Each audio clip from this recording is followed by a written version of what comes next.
السلام علیکم. آج کے سچ کے ساتھ میں ہوں وسیم عباسی. آج ہم 3 خبروں کے حوالے سے بات کریں گے. ایک تو مفتی شمائل ندوی اور جاوید اختر جو شاعر ہیں, نغمہ نگار ہیں انڈیا کے, ان کے درمیان خدا کے وجود پر مکالمہ ہوا اور اس میں جو مفتی شمائل نے ان کو لاجواب کر دیا. اس حوالے سے بات کریں گے. دوسرا, پاکستان میں پی آئی اے بکنے جا رہی ہے. کل بہت تاریخی بولی ہو رہی ہے. کون کون سی کمپنیاں میدان میں ہیں, آخری مارکا کون جیتے گا, اس حوالے سے بات کریں گے.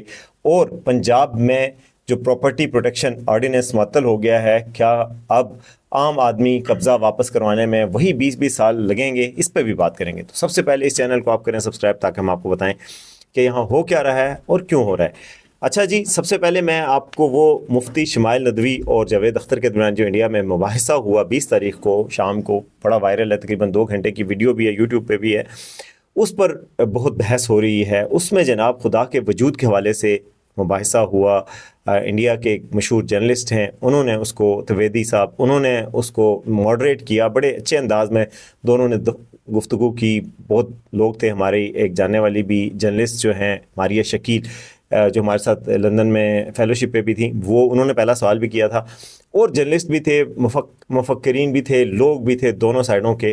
اور اس دوران بڑی دلچسپ گفتگو ہوئی اور جاوید اختر صاحب میرے خیال میں تو لاجواب ہو گئے, کیونکہ جو دلائل دیے گئے خدا کے وجود کے حوالے سے, اس میں مفتی شمائل ندوی نوجوان محقق ہیں, نوجوان عالم دین بھی ہیں, ملیشیا کی یونیورسٹی میں اس وقت زیر تعلیم ہیں, پی ایچ ڈی کر رہے ہیں, پڑھے لکھے آدمی ہیں. انہوں نے خدا کے وجود کے حوالے سے ایسے ناقابل تردید قسم کی بات چیت کی جس میں جاوید اختر صاحب نے وہ اچھے انداز میں جواب دیے, لیکن وہ اس کا جواب نہیں دے سکے.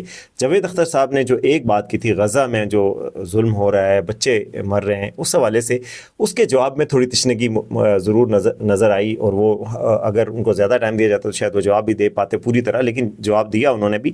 مگر جو مفتی شمائل تھے, میں بڑی حیرت ہوئی, خوشگوار حیرت ہوئی کہ انہوں نے جیسے بات ہوئی تو اس میں جس طریقے سے کمپوزر کے ساتھ بات کی, جس طرح کی ٹرمینالوجیز بتائیں, اور جس طریقے سے بتایا کہ کنٹینجنٹ ہوتا ہے سورج, چاند, وجود, کائنات, یہ ساری جو دنیا میں چیزیں ہیں, آخر ان کا بندہ سوچتا ہے. اگر آپ ایک صحرا میں جائیں اور آپ کو ایک پنک گیند پڑی ملے تو آپ کیا سوچیں گے یہ کہاں سے آئی؟ کیا آپ کے ذہن میں یہ آ سکتا ہے کہ خود بخود یہاں پڑی ہو گئی, بن گئی اور پڑی رہ گئی؟ اسی بال کو بڑا کرتے جائیں تو ایک کائنات بنتی ہے. اس کائنات کا اتنا پرفیکٹ نظام ہے, بغیر کسی خالق کے کیسے ہو سکتا ہے کہ سارا نظام خود بخود وجود آ گیا ہو؟ اس بات کا کوئی جواب ان کے پاس نہیں تھا. جو جاوید اختر صاحب کے دلائل تھے وہ یہ تھے کہ دنیا میں خدا دیکھ رہا ہے, اتنی ناانصافی ہو رہی ہے, غزہ میں بچوں کا قتل عام ہو رہا ہے, لوگوں کے ساتھ ظلم ہو رہے ہیں, تو کیا خدا انٹروین کیوں نہیں کرتا؟ اس پر انہوں نے کہا کہ بھائی دنیا ایک ٹیسٹ کی جگہ ہے, یہاں پر فری ویل انسان کو دی گئی ہے, یعنی کہ آزاد انسان کی مرضی ہے, آزاد مرضی کے تحت آپ کسی کو قتل بھی کر سکتے ہیں, کسی کے ساتھ اچھائی بھی کر سکتے ہیں, کسی کے ساتھ برائی بھی کر سکتے ہیں. ظاہر ہے اگر آپ کو مرضی نہ دی گئی ہو, فری ویل نہ دی گئی ہو, پاور نہ دی گئی ہو, تو پھر آپ ٹیسٹ کس چیز کا ہے, پھر آپ سے کیوں پوچھا جائے گا؟ اس لیے دنیا میں فری ویل کے تحت انسان غلط کام کرتے ہیں, لیکن وہ غلط کام اللہ نہیں چاہتا کہ آپ کریں, لیکن اللہ تعالیٰ آپ کو روکتا نہیں ہے اس کام سے, کیونکہ اس کی بڑی حکمت کے تحت. ظاہر ہے یہ ٹیسٹ ہے, کوئی یہ کام کر رہا ہے, کوئی مظلوم ہو رہا ہے, کوئی یہاں ظالم ہے. کبھی کبھی دنیا میں ہی ظلم کا بدلہ ملتا ہے, لیکن دنیا تو ایک چھوٹی سی جگہ ہے جہاں پہ 60-70 سال سے اوپر کسی کا قیام نہیں ہوتا. اللہ کے نزدیک ان کا ہے کہ دنیا ہی جائے, وہ نہیں ہے کہ جزا اور سزا کی پوری جگہ ہو, بلکہ وہ آخرت ہے. انہوں نے کہا کہ اگر آپ جو خدا کے وجود کو نہیں مانتے, آپ یہ بتائیں کہ اگر خدا بھی نہیں تو یہ جو اتنے لوگ, اتنا ظلم ہو رہا ہے, تو انصاف کہاں ہوگا؟ پھر اس کا مطلب ہے لوگ خودکشیاں ٹھیک کر رہے ہیں کہ بھائی دنیا میں تو کہیں کسی کو انصاف نہیں مل رہا. یہی بھی اس چیز کی علامت ہے کہ آخرت ہوگی جہاں پہ انصاف ملے گا, اور دنیا کی ہر چیز کو جو وجود میں لانے والا ہے وہ ہر چیز کا دیکھ رہا ہے. ہر کسی کو کویسچن پیپر ہے, ہر کسی کا ٹیسٹ ہے, کسی کو دے کے آزمایا جا رہا ہے, کسی کو لے کے آزمایا جا رہا ہے. ظالم کی بھی آزمائش ہو رہی ہے, اس کے ظلم کا بدلہ اس کو ملے گا, اور جو مظلوم ہے اس کو کمپنسیشن ملے گی, یہ آخرت میں ہوگا. تو انہوں نے جو دلائل دیے, انہوں نے کہا کہ جی آپ میٹل ڈیٹیکٹر سے پلاسٹک کو ڈیٹیکٹ نہیں کر سکتے, تو جو فزکس ہے اس کے تحت تو خدا آپ کو نظر نہیں آ سکتا. تو جناب جاوید اختر صاحب کہہ رہے تھے کہ جیسے فٹ بال کا عالمی میچ ہوتا ہے, پوری دنیا اس کو دیکھ رہی ہوتی ہے, بلینز آف پیپل دیکھ رہے ہوتے ہیں, تو اس وقت کہیں آواز آ جائے خدا کی. یہ تو اس زمانے کے کافر بھی کہتے تھے جب اسلام نازل ہوا تھا کہ خدا آ کیوں نہیں جاتا, فرشتے کو کیوں نہیں نازل کر دیتے, قرآن میں دلائل ہیں. تو اگر یہ ہو جائے تو امتحان کس چیز کا, عین الیقین ہو جائے, تو اس کے بعد آپ کا کیا رہ جاتا ہے کہ آپ نے حق الیقین ہو گیا, آپ نے دیکھ لیا آنکھوں سے, پھر آزمائش کس چیز کی؟ ہم تو اندیکھے خدا کو پوچھتے ہیں. اور وہ بھی انہوں نے کہا, مفتی شمائل نے پوری بات کی کہ بھائی ہم ایک بھی دلیل کسی مذہب سے نہیں دیں گے, نہ اسکرپچر سے دیں گے مذہبی سے, بلکہ ہم آپ کو ایک لاجیکل بات کریں گے کہ لاجیکلی ایک کوئی چیز بغیر کاز اینڈ افیکٹ کے بغیر کیسے پیدا ہوگی. انہوں نے کہا کہ پیچھے جاتے جائیں کہ یہ چیز اس وجہ سے ہوئی, یہ چیز اس وجہ سے ہوئی, تو آخر میں آپ کا کیا رہ جائے گا؟ کوئی تو آخر میں چیز رہ جائے گی. وہ چیز, کوئی چیز یا کوئی وجود اور یا کوئی انڈینائبل ہستی رہ جائے گی کہ جس سے سب کچھ شروع ہوا اور اسی سے سب کچھ ختم ہوگا. تو اول کا اول ہے اور آخر کا آخر ہے. هو الاول والآخر والظاہر والباطن, انہوں نے کہا. لیکن اسلام کا انہوں نے کوئی حوالہ نہیں دیا, مگر بہت زبردست بات تھی, جو آخری بات تھی جس پہ وہ ناک آؤٹ ہوئے. انہوں نے کہا جی کہ دنیا میں, انہوں نے کہا پھر موریلٹی کا کیا؟ دنیا میں جو ہمیں اچھے برے کام کا ہمیں جو موٹیویشن ملتی ہے یا ہمیں ڈر ملتا ہے, جیسے کہ اسلام میں تو ہے نا کہ حضور صلی اللہ علیہ وسلم کو ڈرانے والا اور خوشخبری دینے والا بھیجا گیا کہ جو اچھے کام کرتے ہیں ان کو خوشخبری ہے اور جو برے کام کرتے ہیں ان کو ڈراوا ہے کہ جو ان کے لیے آخرت میں جہنم ہے. تو اس وجہ سے یعنی مبشرا و نذیرا, تو وہ کہا گیا. لیکن جو خدا کو ہی نہیں مانتے ان کے لیے کیا ہے کہ بھائی وہ اچھائی کریں برائی نہ کریں؟ کیوں نہ کریں, وہ جو مرضی کریں, پھر وہ تو جانوروں کی طرح آزاد ہیں, بالکل مادر پدر آزاد ہیں. تو اس پر جاوید اختر صاحب کا کہنا تھا کہ انسانوں نے قانون بنائے ہیں, جب انسان اکٹھے رہیں گے تو اچھے طریقے سے رہیں گے تو رہیں گے. تو انہوں نے کہا یہ تو اب اگر انسان خود ہی قوانین بنائیں گے تو انہوں نے کہا انسانوں کی جو میجارٹی طے کرے گی وہ صحیح ہے. یعنی تو انہوں نے کہا میجارٹی اگر ریپ کو, قتل کو جائز قرار دیتے تو وہ ٹھیک ہے. اس کا کوئی ان کے پاس جواب نہیں تھا. انہوں نے کہا مثلا ہٹلر نے جو کیا, اور تو اس وقت تو نازی جرمنی نے اس کو کہا, ساروں نے کہا تھا ٹھیک ہے, تو کیا وہ جائز ہے؟ انہوں نے کہا نہیں, اس وقت جو گلوب کی یعنی پوری یونیورس, پوری دنیا کے جو اکثریت تھی وہ ہٹلر کو کیسا سمجھتی تھی.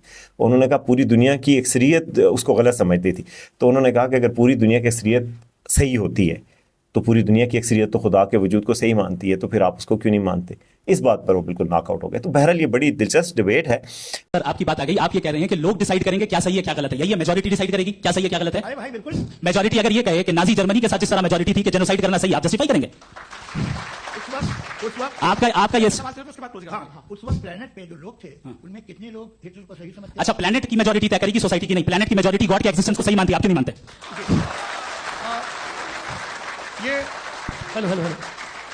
اور کئی چیزیں ہیں جس میں بہتری ہو سکتی تھی. شمائل ندوی صاحب کو بھی موقع, ظاہر ہے وہ چیزیں اس طرح کی ہر چیز کا جواب دینے کا موقع نہیں مل سکا, نہ جاوید اختر صاحب کو مل سکا ہوگا, لیکن اس کا انہوں نے کہا پارٹ 2 بھی کریں گے. لیکن مجھے اچھا لگا کہ یہ ڈبیٹ ایسے ماحول میں ہوئی جس میں دونوں نے شائستگی سے بات چیت کی, اور آخر میں یہ بھی کہا کہ ہم اکٹھے کھانا کھائیں گے, اور پہلے بھی ہم نے وہ کیا ہے. یہ ڈبیٹس ہونی چاہیے کیونکہ یہ ایک ایسا دور آ رہا ہے جس میں سوالات اٹھتے ہیں, اس کے جوابات آنے چاہیے. اور اسلام تو کہتا ہے تفکرو, سوچو, خیال کرو اور غور کرو. غور کیوں نہیں کرتے؟ اور غور کرو گے تو خدا کو پاؤ گے, بلکہ اپنی نفس میں غور کرنے سے ہی خدا کو پا جاؤ گے. یعنی کہ انسان کا جسم کتنا بڑا عجوبہ ہے جس میں کیسی کیسی قدرتیں اللہ کی, تو اس سے بھی آپ کو مل جائے گا. بہرحال جو ہے میں بڑا امپریس ہوا مفتی شمائل ندوی صاحب کے دلائل سے اور ان کی بات چیت سے, اور جس طریقے سے وہ کمپوزر کے ساتھ انہوں نے جواب دیا. کئی جگہوں پر مذاق بھی اڑایا جی جاوید اختر صاحب نے بڑا بہیمانہ انداز میں, لیکن اور کہا کہ جی غزہ میں بچوں کا قتل عام ہو رہا ہے تو اس کا کمپنسیشن کب ملے گی اور بچوں کا کیا ہوگا؟ تو بھائی دنیا تو ایک جائے امتحان ہے, جو وہ بچے آئے ہیں وہ بھی امتحان ہے, وہ دنیا ہی حقیقت نہیں ہے. ان کو ظالم کو ضرور بدلہ ملے گا, مظلوم کو ضرور صلہ مل جائے گا. ٹیسٹ ہے ایک جگہ, یہ کوئی ایسی جگہ نہیں ہے کہ یہاں پہ ہی صلہ اور جزا جو ہے یہیں پہ ملنی, تو یہاں کی کامیابی کوئی بڑی کامیابی نہیں. 60 سال میں آپ جتنا مرضی کامیاب ہو جائیں. جو مسلمانوں کا سب سے بڑا بادشاہ تھا, آپ نے ڈرامہ بھی میرا سلطان دیکھا ہوگا, وہ سلمان دی میگنیفیسنٹ, وہ آخری زندگی میں رو رہا ہے. دنیا کا کون سا بندہ ہے جو آخری وقت میں خوش جا رہا ہو؟ تو یعنی یہاں کا جو سب سے کامیاب آدمی بھی آخر وقت میں روتا جاتا ہے, اور سب سے ناکام آدمی بھی اگر ادھر کامیاب ہو گیا تو وہ ہمیشہ کے لیے کامیاب ہو گیا. تو یہ دنیا کی, تب ہم اس آرگومنٹ پہ بیس کریں کہ یہ دنیا ہی سب کچھ ہے, تو پھر تو ہم کہہ سکتے ہیں کہ یار ان کو تو کچھ بھی نہیں مل رہا, جو غزہ کے بچے مارے گئے یا جو بھی دنیا میں مظلوم ہوا وہ تو بس ہار گیا. تو اگر آپ آخرت کو نہیں مانتے تو پھر تو یہ ناانصافی ہے. لیکن یہی ناانصافی اور یہ سب کچھ آخرت کی ایک جواز قائم کرتے ہیں کہ کوئی ایسی جگہ جزا اور سزا کا دن آئے گا جس میں سب کو ملے گا. بہرحال یہ ایک علمی بحث تھی, اس پہ میں نے بات کرنا چاہ رہا تھا کہ مجھے بڑی امپریسو ان کی ڈبیٹ لگی. دوسری خبر کی طرف آتے ہیں اور وہ ہے جی پنجاب میں بڑا ایک فیصلہ ہوا. جسٹس عالیہ نیلم لاہور ہائی کورٹ کی چیف جسٹس, انہوں نے اس آرڈیننس کو معطل کر دیا جس کے تحت یہ قبضہ جو پنجاب میں جو قبضے ہو رہے تھے زمینوں کے ان کو واپس دلایا جا رہا تھا, اور اس حوالے سے ایک نیا قانون لایا گیا تھا.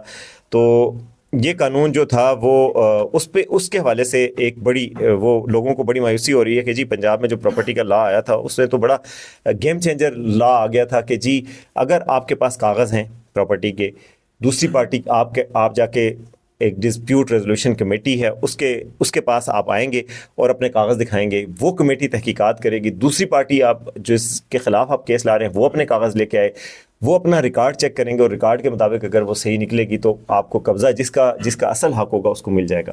یہ چیز بڑی ایک گیم چینجر ثابت ہو رہی تھی پنجاب میں, لوگ اس کو بڑا خوش ہو رہے تھے, اوورسیز خاص طور پہ جن کو قبضوں کا مسئلہ ہوتا ہے, اور دیوانی مقدمات وہی تاریخ پہ تاریخ وہ ڈائلاگ یاد آ جاتا ہے. وہ چلتی جاتی تھی, نسلوں میں فیصلے نہیں ہوتے تھے. دادا کے زمانے کا انصاف پوتے کو ملتا تھا, دادا مر جاتا تھا عدالتوں میں.